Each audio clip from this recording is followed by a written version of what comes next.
देखिए diagnostic centre को आप कैसे ओपन कर सकते हैं और आज के समय में डायग्नोस्टिक सेंटर कितना ज़रूरी है।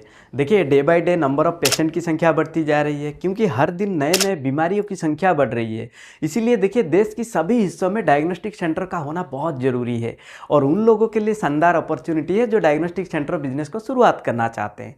तो फिर चलिए आज इस वीडियो के अंदर मैं आपको एक कंप्लीट डिटेल देने जा रहा हूँ जो कि इस वीडियो को देखने के बाद आपके मन में डायग्नोस्टिक सेंटर को लेकर जो भी प्रश्न होंगे उसका सारे जवाब आपको मिल जाएंगे। नमस्कार, मैं विजय कुमार, बिजनेस कंसल्टेंट। सबसे पहले देखिए डायग्नोस्टिक सेंटर के अंदर एक होता है पैथोलॉजी, एक होता है रेडियोलॉजी। और भारत के अंदर देखिए पैथोलॉजी जो कि 70% रिप्रेजेंट कर रहा है और रेडियोलॉजी जो कि 30% रिप्रेजेंट कर रहा है। तो अब हम देखते हैं डायग्नोस्टिक सेंटर को ओपन करने के लिए आपके पास कौन सा क्वालिफिकेशन होना चाहिए और उसके लिए आपको कौन कौन सा कोर्स करना होता है। देखिए सबसे पहले MRI, CT scan, ultrasound, x ray, ये रेडियोलॉजी के अंदर आता है। अगर आप रेडियोलॉजी का कोर्स करना चाहते हैं तो फिर देखिए PCB लेके 12th के बाद आप कर सकते हैं, यानी रेडियोलॉजी इन डिप्लोमा, रेडियोलॉजी इन बैचलर या फिर रेडियोलॉजी के अंदर आप मास्टर डिग्री भी कर सकते हैं। इसके अलावा देखिए DMRT, BMRT, BMRIT या फिर देखिए आपके पास सर्टिफिकेट है CMLT, DMLT, BMLT, MLT, ये सारे लोग ना डायग्नोस्टिक सेंटर को ओपन कर सकते हैं। इसके अलावा देखिए पैथोलॉजी के अंदर, पैथोलॉजी जहाँ पे बॉडी फ्लूइड को टेस्ट किया जाता है यानी ब्लड और यूरिन को टेस्ट किया जाता है। तो देखिए पैथोलॉजी के अंदर अगर आप एक सर्टिफाइड पैथोलॉजिस्ट है या फिर पैथोलॉजी के अंदर आपके पास मास्टर डिग्री है तभी आप डायग्नोस्टिक सेंटर को ओपन कर सकते हैं। यानी देखिए रेडियोलॉजी या फिर पैथोलॉजी का कोर्स करके आप डायग्नोस्टिक सेंटर को ओपन कर सकते हैं। अब देखिए डायग्नोस्टिक सेंटर के अंदर आपको कौन कौन से स्टाफ की जरूरत होगी। देखिए आपको डॉक्टर की जरूरत होगी, नर्सेस की जरूरत होगी, पैथोलॉजिस्ट, लैब टेक्नीशियन, माइक्रोबायोलॉजिस्ट और बायोकेमिस्ट, ये सारे स्टाफ आपको जरूरत होगी। अब देखिए डायग्नोस्टिक सेंटर को ओपन करने के लिए आपको कौन कौन सा लाइसेंस की जरूरत होगी और ये लाइसेंस आपको कहाँ और कैसे मिलेंगे। देखिए सबसे पहले जो लाइसेंस आपको जरूरत होगी वो है ट्रेड लाइसेंस, जो कि आप अपना पंचायत ऑफिस या फिर नियरेस्ट म्यूनसिपैलिटी ऑफिस जाके निकाल सकते हैं। इसके बाद देखिए आपको जरूरत होगी क्लिनिकल एस्टेब्लिशमेंट एक्ट सर्टिफिकेट। देखिए ये जो सर्टिफिकेट है ना, ये गवर्नमेंट ऑफ इंडिया के द्वारा लागू किया गया है, परंतु ये सर्टिफिकेट आप कैसे निकालेंगे। देखिए इसको अप्लाई करने के लिए आपको जाना होगा www.clinicalestablishment.gov.in पर और सबसे पहले तो आपको एक प्रोविजनल सर्टिफिकेट निकालना होगा जिसका वैलिडिटी 1 साल की होती है और 1 साल के बाद जब आप रिन्यू करेंगे तो ये आपका परमानेंट सर्टिफिकेट बन जाएगा जिसका वैलिडिटी 5 साल की होगी और 5 साल के बाद देखिए फिर से आपको रिन्यू करना होगा। इसके बाद आपको ज़रूरत होगी बायोमेडिकल वेस्ट सर्टिफिकेट। देखिए बायोमेडिकल वेस्ट क्या होता है।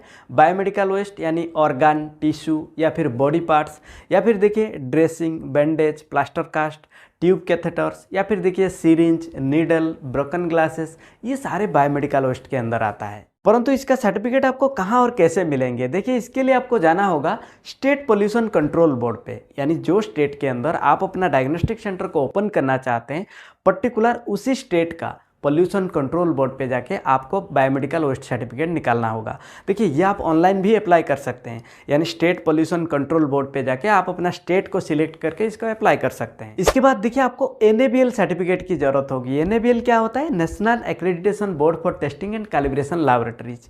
ये सर्टिफिकेट क्यों जरूरी है। देखिए आपके डायग्नोस्टिक सेंटर के अंदर सारे मशीनरी का चेक होता है, यानी उस मशीनरी का एक्यूरेसी मेंटेन हो रहा है कि नहीं, उसका टेस्ट रिपोर्ट सही आ रहा है कि नहीं, ये NABL के द्वारा वैलिडेट किया जाता है जो कि हर साल ऑडिट होता है। देखिए अगर किसी डायग्नोस्टिक सेंटर के पास NABL का सर्टिफिकेट है तो फिर वो GLP को भी फॉलो करते हैं। GLP क्या होता है, गुड लैबोरेटरी प्रैक्टिसेस। इससे क्या पता चलता है कि उस डायग्नोस्टिक सेंटर जो रिपोर्ट प्रोवाइड करते हैं ना, वो अच्छे रिपोर्ट प्रोवाइड करते हैं। परंतु ये सर्टिफिकेट आपको कहाँ और कैसे मिलेंगे। देखिए इसके लिए आपको जाना होगा NABL इंडिया, जहाँ पे जाके आप अप्लाई भी कर सकते हैं और इस सर्टिफिकेट को निकाल सकते हैं। इसके बाद देखिए आपको ज़रूरत होगी NOC यानी नो ऑब्जेक्शन सर्टिफिकेट। देखिए एक आपको ज़रूरत होगी फायर डिपार्टमेंट से और एक आपको ज़रूरत होगी लोकल म्यूनसिपैलिटी अथॉरिटी से। तो ये होता है आपका मेजर लाइसेंस जो कि डायग्नोस्टिक सेंटर को ओपन करने के लिए ज़रूरत होगी। इसके बाद देखिए आपको डायग्नोस्टिक सेंटर के अंदर इक्विपमेंट्स और इंस्ट्रूमेंट की ज़रूरत होगी, जैसे कि देखिए x ray, MRI, CT scan, ultrasound, mammogram, microscope, centrifuge, deep freeze, wheel chair, reagents and chemicals, full auto analyser और साथ में कुछ टेस्ट देखिए आपके डायग्नोस्टिक सेंटर के अंदर रेगुलरली मिलना चाहिए, यानी जब पेशेंट आपके पास आएंगे उनको उस टेस्ट का फैसिलिटीज़ मिलना चाहिए और आपको भी ऐसे टेस्ट रेगुलरली मिलना चाहिए। जैसे कि देखिए blood test, urine test, diabetes test, thyroid test, insulin test, pregnancy test, hepatitis और रेडियोलॉजी में देखिए x ray, CT scan, MRI, ultrasound, ये सारे टेस्ट ना आपको रेगुलरली मिलना चाहिए। इसके बाद देखिए डायग्नोस्टिक सेंटर के अंदर आपको सॉफ्टवेयर और टूल्स की भी ज़रूरत होगी, यानी पेशेंट का समय बचाना और अपने काम को स्मूथली चलाने के लिए आपको सॉफ्टवेयर की मदद लेनी होगी, जिसकी मदद से देखिए आप prescription management, medical record, scheduling and appointment, billing, inventory और अपना डायग्नोस्टिक सेंटर को आप कंप्लीट सुपरविजन कर सकते हैं। देखिए एलएमएस यानी लैबोरेटरी मैनेजमेंट सॉफ्टवेयर या फिर देखिए सीआरएम यानी कस्टमर रिलेशनशिप मैनेजमेंट, देखिए सॉफ्टवेयर तो बहुत सारे मार्केट में अवेलेबल है, परंतु आप अपने रिक्वायरमेंट के हिसाब से सॉफ्टवेयर को ले सकते हैं। और फाइनली देखिए डायग्नोस्टिक सेंटर बिजनेस को शुरुआत करने के लिए आपको कितना इन्वेस्टमेंट करना होगा। देखिए डायग्नोस्टिक सेंटर बिजनेस जो है ना, ये एक हैवी इन्वेस्टमेंट बिजनेस है, क्योंकि इसका सेटअप कॉस्ट को आप देखिए, सबसे पहले आपका जो इन्वेस्टमेंट होगा रेंट एंड इंफ्रास्ट्रक्चर। अगर आप देखिए रेंट पे जाते हैं, उसके ऊपर आप इंफ्रास्ट्रक्चर खड़ी करते हैं। रेंट पे तो देखिए अगर आप मान के चलिए एक प्राइम लोकेशन पे जाते हैं, 1000 स्क्वायर फीट से लेके 2000 स्क्वायर फीट स्पेस के लिए आपको कम से कम रेंट देने होंगे 50,000 से लेके 1 लाख के भीतर। और दूसरा जो आपका इन्वेस्टमेंट होगा देखिए लाइसेंस और लीगल डॉक्यूमेंटेशन के लिए। देखिए डायग्नोस्टिक सेंटर को ओपन करने के लिए आपको कुछ परमिट्स की ज़रूरत होगी, कुछ लाइसेंस की ज़रूरत होगी, तो इसका जो कॉस्ट आएगा 50,000 से लेके 1 लाख के भीतर। परंतु देखिए स्टेट वाइज ये जो कॉस्ट है ना, ये वेरी कर सकता है, तो ये आप अपने हिसाब से चेक कर सकते हैं। इसके बाद देखिए आपका जो इन्वेस्टमेंट होगा इक्विपमेंट्स पे इन्वेस्टमेंट होगा, यानी डायग्नोस्टिक सेंटर के अंदर जो मेजर इन्वेस्टमेंट होता है वो इक्विपमेंट्स पे होता है। MRI, CT scan, ultrasound, x ray, ये देखिए डायग्नोस्टिक सेंटर के अंदर पेशेंट को मिलना बहुत ज़रूरी है। और एमआरआई, सीटी स्कैन, इसका जो प्राइस आता है ना, देखिए ये करोड़ों में आता है, 2 करोड़ 3 करोड़ ऐसे इसका प्राइस आता है। और एक्सरे, अल्ट्रासाउंड ये तो लाखों में आता है, 10 20 25 30 लाख में आता है। यानी देखिए इक्विपमेंट्स के ऊपर आपका हैवी इन्वेस्टमेंट होता है। इसके बाद देखिए आपका इन्वेस्टमेंट होगा फर्नीचर और अदर एसेंशियल्स पे, यानी फर्नीचर पे देखिए आपको ऑफिस फर्नीचर की ज़रूरत होगी, आपको एग्जामिनेशन टेबल की ज़रूरत होगी, चेयर की ज़रूरत होगी, कंप्यूटर की ज़रूरत होगी और एक वेटिंग एरिया भी आपको रखना होगा।